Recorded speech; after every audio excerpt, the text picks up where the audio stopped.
Hello all my students, I am Shaumiran Dotto and you're all following my YouTube videos. आज का class का matter होगा one of the very important chapter of accountancy, that is finalization of accounting system. ये finalization of accounts का मतलब क्या होता है? फर्स्ट ऑफ ऑल हम लोग ये जज करें कि एक बिजनेस का क्या टारगेट लेके एक बिजनेस शुरू होता है. For any sort of business the main target, the primary target is to earn profit. और for any sort of business ये जो प्राइमरी टारगेट होता है इसको फुलफिल करने के लिए पूरा साल भर वो लोग इस बिजनेस को डेडिकेटेडली विथ फुल मोटिवेशन करते हैं और eight the end of the year आके देखते हैं कि whether they have earn profit और लॉस.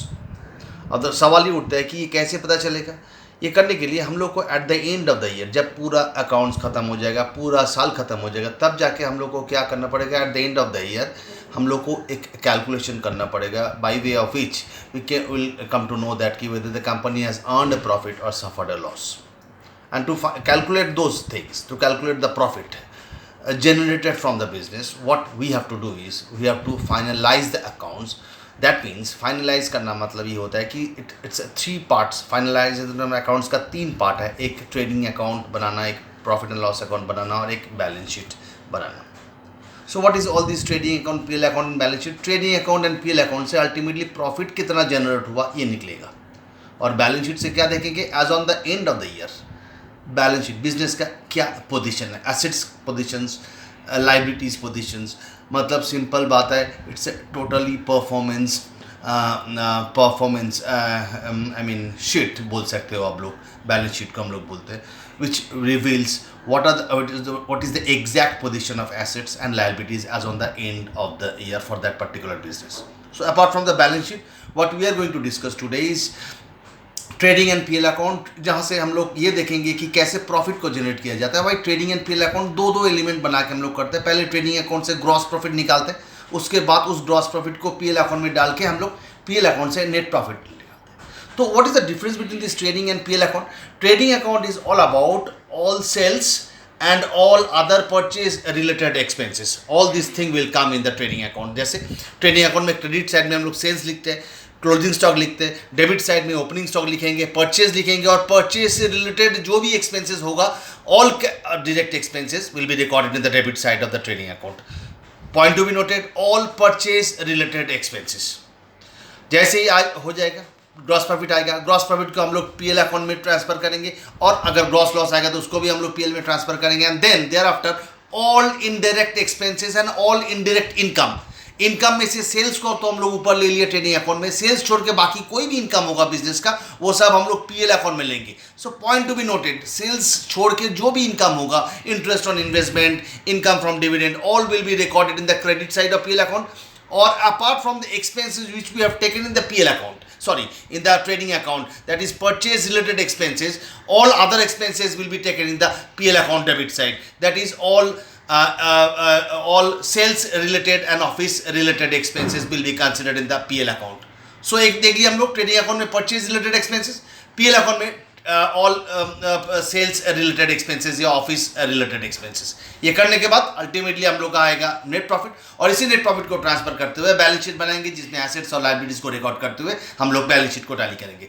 सो बैलेंस शीट के बारे में चर्चा जारी रखेंगे, ट्रेडिंग एंड पीएल के बारे में भी चर्चा जारी रखेंगे. जैसे जैसे हम सम्स करते जाएंगे, जैसे जैसे हम आप लोग को दिखाते जाएंगे कॉपी में कि कैसे ट्रेडिंग अकाउंट बनाया जाता है, कैसे पीएल अकाउंट बनाया जाता है, कैसे बैलेंस शीट बनाया जाता है, वैसे वैसे हम और डेप्थ में जाएंगे डिस्कशन में. तो तब क्या करेंगे, एट ए टाइम हम सम्स करके दिखाएंगे आप लोगों को, एट ए टाइम हम डिस्कस भी करते रहेंगे कि क्यों ऐसे ऐसे हो रहा है, क्यों ट्रेडिंग अकाउंट ऐसे हो रहा है, कौन से एलिमेंट ट्रेडिंग में आना चाहिए, कौन से एलिमेंट पीएल में आना चाहिए. इसका और depth knowledge, in depth knowledge आप लोगों को कब मिलेगा, जब हम लोग और आगे जाके सम्स करेंगे, सम्स देखेंगे, तब जाके और इन डेप्थ नॉलेज मिलेंगे. तो चलो अभी दिखाते हैं हम कि एक स्पेसिमेन ट्रेडिंग अकाउंट कैसे होता है, एक स्पेसिमेन पीएल अकाउंट कैसे होता है, एक स्पेसिमेन बैलेंस शीट कैसे होता है.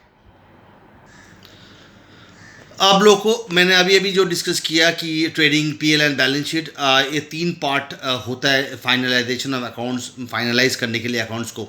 ये तीनों पार्ट में से आगे अभी हम जो दिखाएंगे आप लोगों को, ये सम नंबर 7 को हम सॉल्व करके दिखाएंगे आप लोगों को. ट्रेडिंग अकाउंट बनाने बोला है. अभी हम लोग डिस्कस किया था कि ट्रेडिंग अकाउंट में इनकम में से एक ही पार्ट आता है, दैट इज सेल्स, और एक्सपेंस में all purchase and purchase related expenses will come in the trading account. मतलब trading account simply all direct expenses use to come, और इनकम सिर्फ सेल्स आएगा. तो ये हम लोग देखेंगे एक स्पेसिमेन ट्रेडिंग अकाउंट जिसमें देखो दिया हुआ ओपनिंग स्टॉक दिया हुआ है, स्टॉक भी आएगा, ओपनिंग स्टॉक क्लोजिंग स्टॉक दोनों ही आएगा ट्रेडिंग अकाउंट में, सेल्स आएगा क्रेडिट साइड में, और साथ ही साथ purchases as well as purchase related expenses.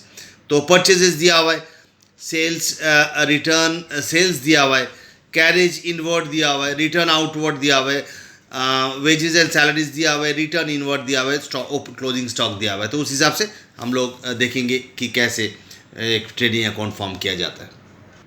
This is a specimen trading account in the books of trading account, particulars amount rupees, particulars amount rupees. This is one of the specimen trading account format है जिसमें हम दिखाएंगे कि कैसे कैसे expenses को record किया जाएगा. Will first write down opening stock, to opening stock.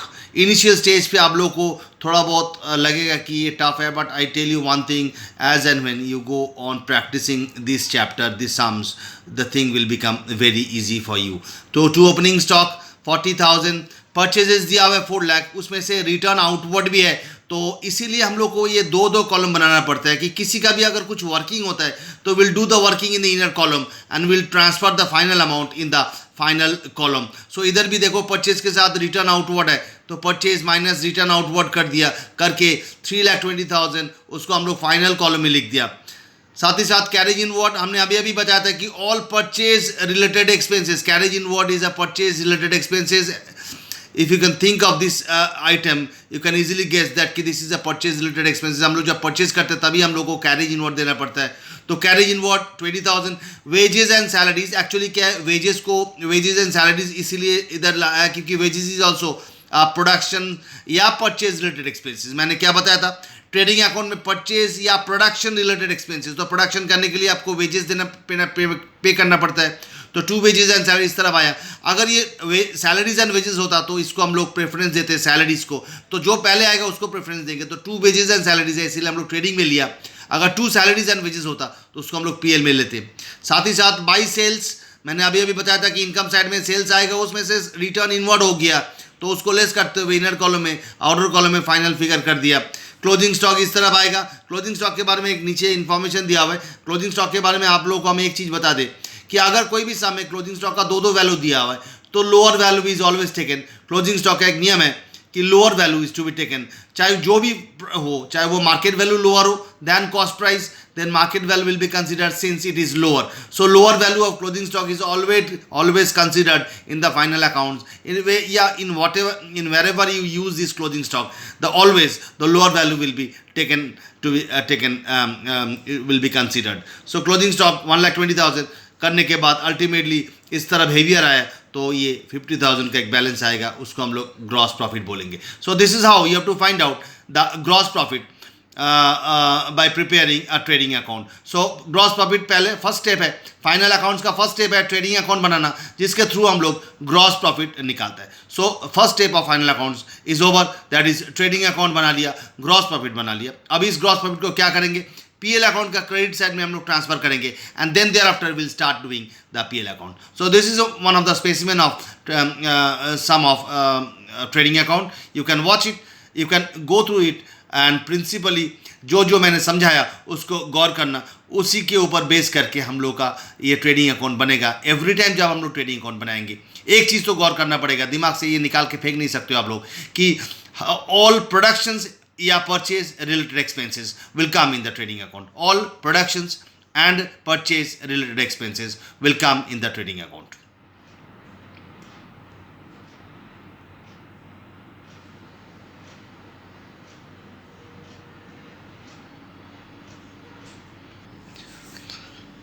अभी इसके बाद the second step of final account, जैसे प्रॉफिट एंड लॉस अकाउंट बनाना सिखाएंगे हम. उसके लिए हम लोग को एक देखना पड़ेगा सम नंबर 12. देखिए सम नंबर 12 में प्रॉफिट एंड लॉस अकाउंट बनाने बोला है सुमन लाल का, जिसमें all the expenses given, all the expenses given to be considered in the PL account. Actually हम लोग अलग अलग पार्ट कर रहे हैं ना, इसीलिए हम लोग को समझने में काफ़ी इजी होगा, क्योंकि ट्रेडिंग अकाउंट का एक सम हम लोग किया, अभी पीएल अकाउंट का एक सम करेंगे। But all of a sudden what you have to understand, देखो ग्रॉस प्रॉफिट दिया हुआ है 45% ऑफ सेल्स, अगर ग्रॉस प्रॉफिट नहीं होगा तो पीएल अकाउंट बनाना पॉसिबल नहीं है। So 45% of sales, that is sales amount is 6,50,000, उसका 45% will be the gross profit. The gross profit के बिना पीएल अकाउंट नहीं बना सकते, क्योंकि प्रॉफिट एंड लॉस अकाउंट में ग्रॉस प्रॉफिट को बाई साइड में लिखना पड़ेगा, and then will start doing the PL account. So इधर दिया हुआ है ग्रॉस प्रॉफिट 45% ऑफ सेल्स, उस हिसाब से हम लोग जाएंगे। तो इन दैट केस एक चीज़ याद रखेंगे कि पीएल अकाउंट बनाने के बाद पीएल अकाउंट बनाने के टाइम कि जब भी हम लोग पीएल अकाउंट बनाएंगे, those expenses will come into consideration which has relations with the sales या relation with the office. That means all office and sales related expenses will be considered while preparing PL account. कोई भी office related expenses या sales related expenses will be coming in the profit and loss account. तो एक चीज़ तो तैयार हो गया कि ट्रेडिंग अकाउंट बनाने के टाइम हम लोग को कौन सा एक्सपेंस को लेना पड़ता है। ट्रेडिंग अकाउंट बनाने के टाइम हम लोग को कौन सा एक्सपेंस लेना पड़ता था, ऑल परचेज या प्रोडक्शन रिलेटेड एक्सपेंसेस। वैसे ही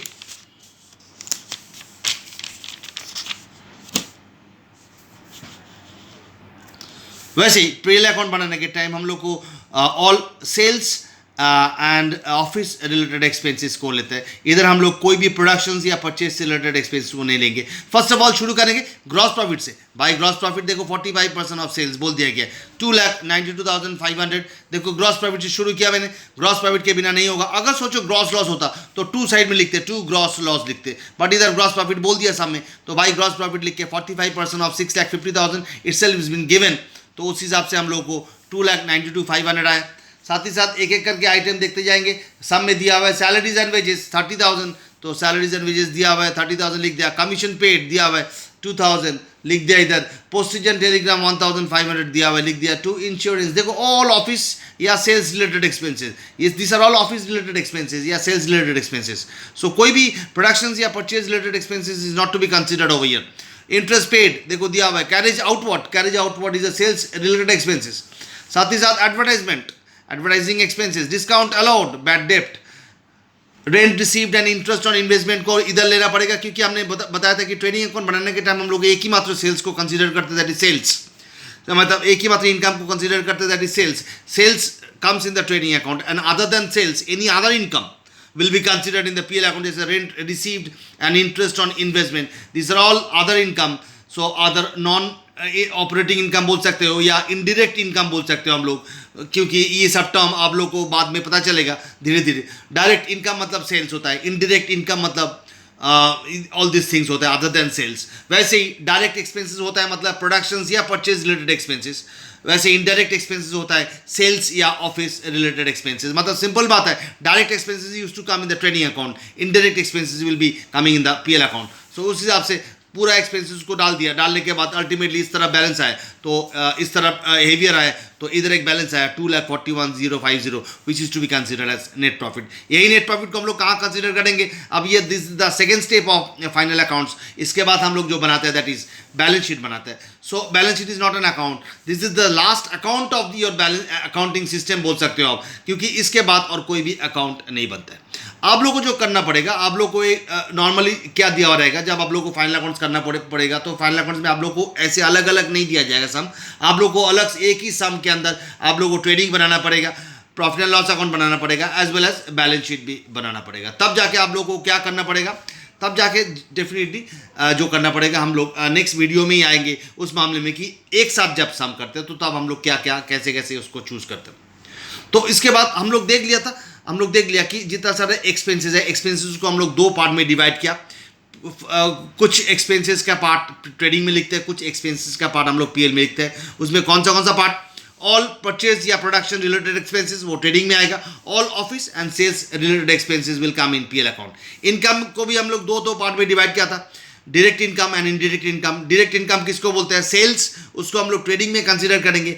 indirect income other than sales, कोई भी इनकम हो उसको हम लोग इनडायरेक्ट इनकम बोलते हैं, उसको हम लोग पीएल के क्रेडिट में लिखेंगे। So this is how you have to segregate the matter to be considered while doing the trading and PL accounts. So now ये एक स्पेसिमेन PL अकाउंट आप लोग देख चुके हो कि कैसे हमने बनाया, कैसे हमने बैलेंसिंग किया. वो करने के बाद अल्टीमेटली नेट प्रॉफिट आया 241050.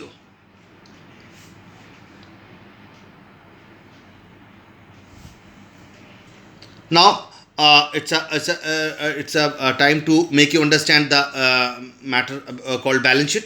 बैलेंस शीट के बारे में हम लोग पहले ही चर्चा कर चुके हैं. इट्स अ परफॉर्मेंस शीट, मतलब बोल सकते हो कि it's a sheet where from a company's status, company's current status about the assets and current liabilities.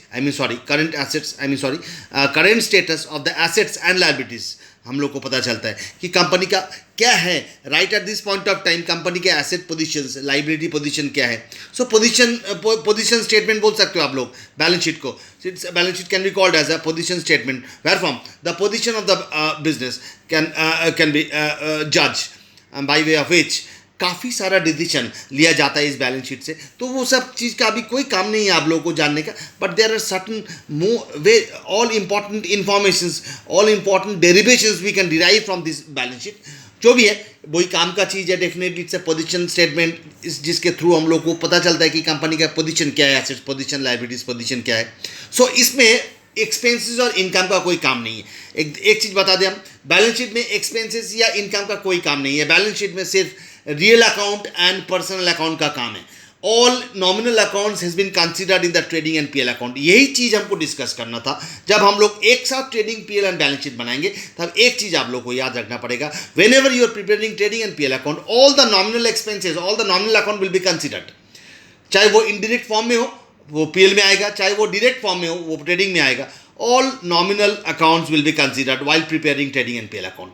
Now question is, अब जब बैलेंस शीट बनाएंगे तब nominal account already is been considered either in trading और in PL. Then left over matter is real account and personal account. All will be considered in the balance sheet. So कोई भी real account, कोई भी nominal personal account हो, वो सब balance sheet में आएगा. तो बैलेंस शीट में कोई नॉमिनल अकाउंट का काम नहीं है, सिर्फ रियल अकाउंट और नॉमिनल पर्सनल अकाउंट का ही काम है. तो चलो एक बार देखते हैं स्पेसिमेन वाइज कैसे होता है बैलेंस शीट, कैसे फॉर्म करता है बैलेंस शीट. एक बार देख लेते हैं.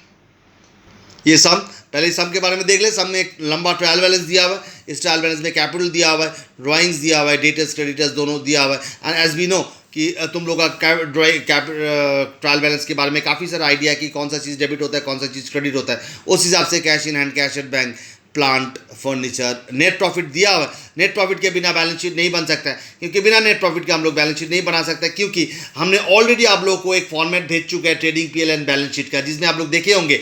अगर आप लोग ने ठीक ठाक देखे होंगे कि बैलेंस शीट में जब हम लोग को बैलेंस शीट बनाना पड़ता है तो कैपिटल के साथ नेट प्रॉफिट को आइदर ऐड करना पड़ता है. अगर नेट लॉस आता है तो कैपिटल के साथ उसको लेस करना पड़ता है. आई रिपीट, जब भी हम लोग बैलेंस शीट बनाएंगे कैपिटल के साथ नेट प्रॉफिट को आइदर ऐड करना पड़ेगा, या अगर नेट लॉस आएगा तो नेट लॉस को लेस करना पड़ेगा. सो नेट प्रॉफिट नहीं देने से या नेट लॉस नहीं देने से बैलेंस शीट नहीं बन सकता है. जनरल रिजर्व दिया हुआ है, क्लोजिंग स्टॉक दिया हुआ है. So let me move on to show you how the balance sheet need to be prepared. ये एक सिंपल सा बैलेंस शीट है. ये सिंपल बैलेंस शीट जैसे हम लोग लिखा था, format is liabilities amount rupees, assets amount rupees. तो मैंने अभी बताया था ये एक्सपेंसेस और इनकम का खेल नहीं है, द लाइबिलिटीज और एसेट्स का खेल है.